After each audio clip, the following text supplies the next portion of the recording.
आपणास माहीतच असेल की नवी मुंबईचा खऱ्या अर्थाने विकास, ज्यावेळी नवी मुंबईची निर्मिती झाली तेव्हा रेल्वेची गरज होती आणि सिडकोनी या रेल्वे स्टेशनची निर्मिती केली. त्यावेळी सिडको आणि रेल्वेमध्ये ॲग्रीमेंट झालं होतं.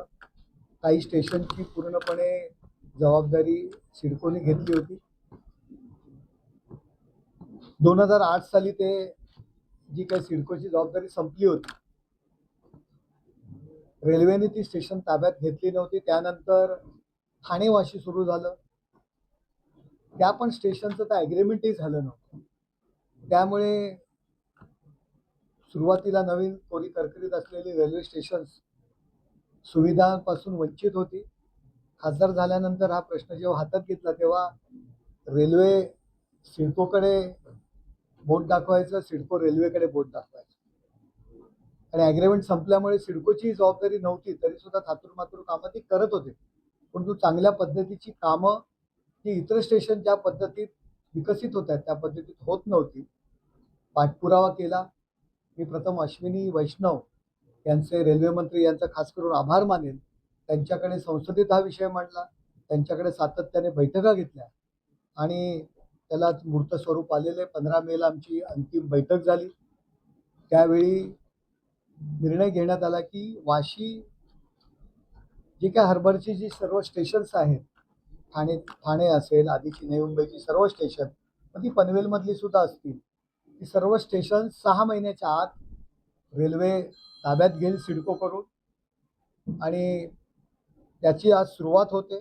तारघर, खारकोपर आणि बामणडोंगरी ही 3 स्टेशन आज सिडकोकडून रेल्वेकडे हँडओव्हर होत आहेत.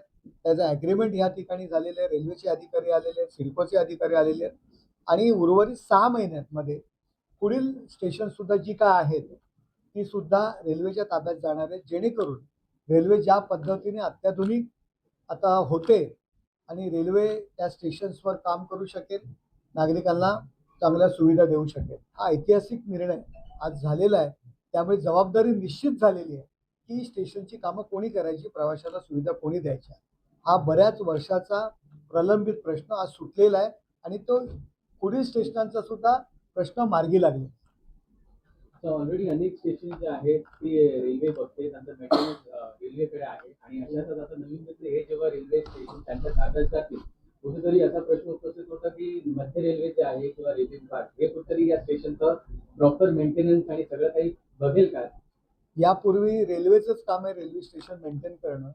यापूर्वी आता मध्यंतरीच्या काळामध्ये सिडकोने तर पूर्णपणे कामं थांबवली होती आणि प्रवाशांना नाहक भुर्दंड सहन करावा लागत होता. परंतु रेल्वे ही स्टेशन्स रेल्वेच्या पद्धतीने, चांगल्या पद्धतीने रेल्वे हा खूप चांगला विकसित होत आहे. आता सिडकोही काम करत नव्हते आणि रेल्वेही काम करत नव्हते. ॲग्रीमेंट 2008ला संपलेलं आहे. 18 वर्ष ज्या काही असुविधा आहेत नवी मुंबईच्या रेल्वे स्टेशन्सवर त्या आपण पाहिलेल्या आहे. आता रेल्वे त्यांची जबाबदारी ते स्वीकारते. ज्ञान, मुझे हेल्थ केयर फील्ड में करियर बनाना है, कोई स्ट्रॉन्ग ऑप्शन है? बिल्कुल है। अभिनव इंस्टीट्यूट का BPTH बैचलर ऑफ फिजियोथेरेपी। आजकल फिजियोथेरेपिस्ट्स की डिमांड बहुत हाई है। कोर्स रिकॉग्नाइज है ना? ऑफ कोर्स, ये इंडिया की लार्जेस्ट मेडिकल यूनिवर्सिटी से एफिलिएटेड है, मतलब स्ट्रॉन्ग एकेडमिक वैल्यू। और करियर अपॉर्चुनिटीज कैसे रहेंगे? बहुत amazing. Hospitals, sports clinics, rehab centres और इवन इंटरनेशनल अपॉर्चुनिटीज भी। और सबसे इम्पोर्टेंट, प्लेसमेंट सपोर्ट मिलेगा? बिल्कुल।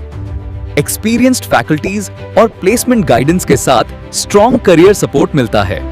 Sounds perfect. मैं आज ही अभिनव इंस्टीट्यूट के BPTH कोर्स के लिए अप्लाई करूंगी। तो वेट किस बात का? BPTH एडमिशंस ओपन है, लिमिटेड सीट्स। अभी अप्लाई करो अभिनव इंस्टीट्यूट में।